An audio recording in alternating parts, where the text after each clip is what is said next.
President Joe Biden has introduced an ambitious infrastructure plan.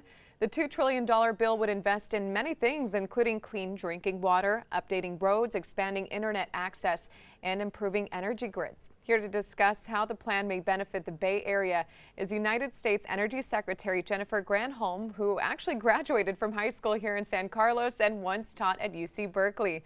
Thanks so much for being with us. You bet. So California wildfires, of course, are a major concern here, and aging infrastructure has been blamed for recent deadly wildfires. So will this package help upgrade our power lines and the grid?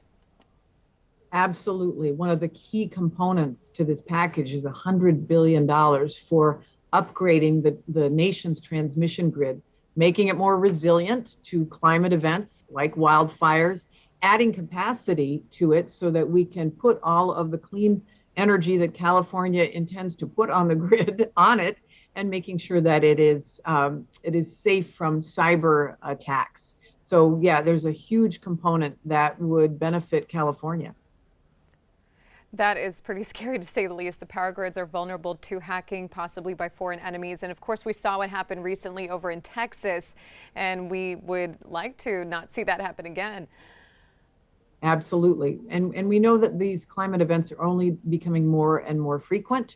I mean, California is drier this year, again.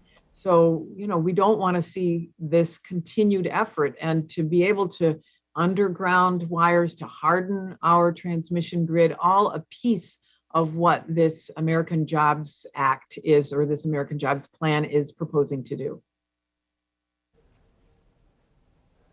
You may be familiar with BART, which has lost significant revenue during the pandemic. So how could this bill help BART bounce back and then become more reliable for commuters? Yeah, I mean, one of the things, this bill is about American infrastructure, right? And that means roads and bridges, yes, but it's infrastructure that is relevant to today. And obviously, transit is an important aspect of that.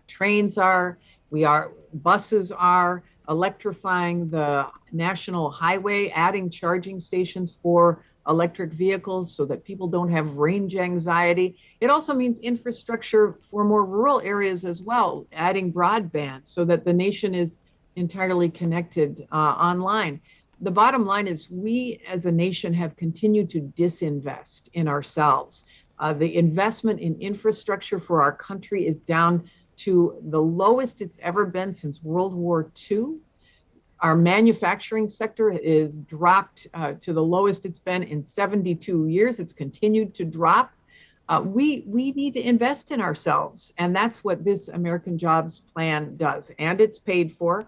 So we're hopeful that we can get bipartisan support in Congress to be able to make this happen, because America needs to invest in us.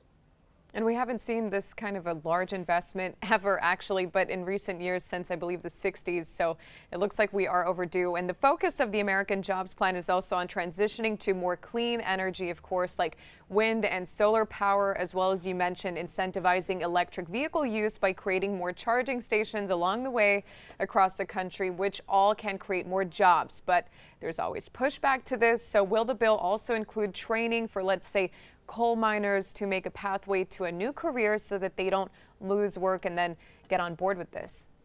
100%. I mean, this bill creates all kinds of jobs for all kinds of people. So communities that have been left behind, like in the fossil fuel industry, there are provisions for them to be trained, as well as to attach to fossil fuel plants the kinds of technologies that would reduce their carbon CO2 emissions.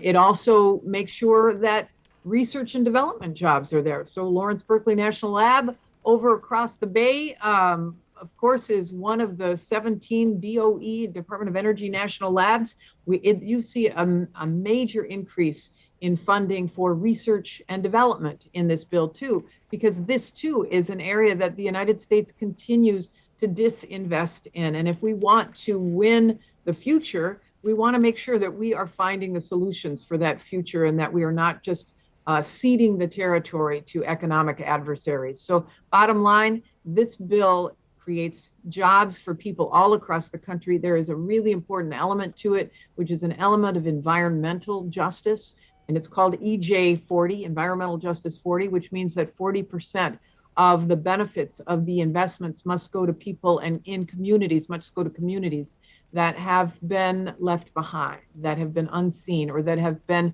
the victim of environmental pollution. And that's another really important leg of the stool President Biden really wants to address in remedying the harms of the past. Which is, of course, addressing the lead pipes and water.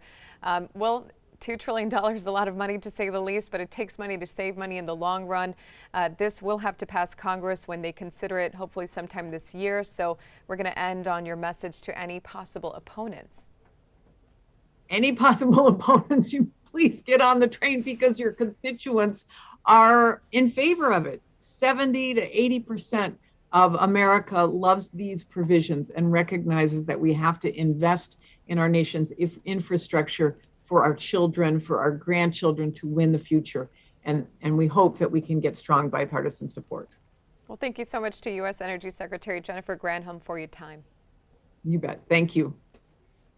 So there's, of course, a lot to go over in this bill. We couldn't all discuss it here, but we will post it up on our website, KRON4.com. For now, you're watching KRON On, the Bay Area streaming news 24/7.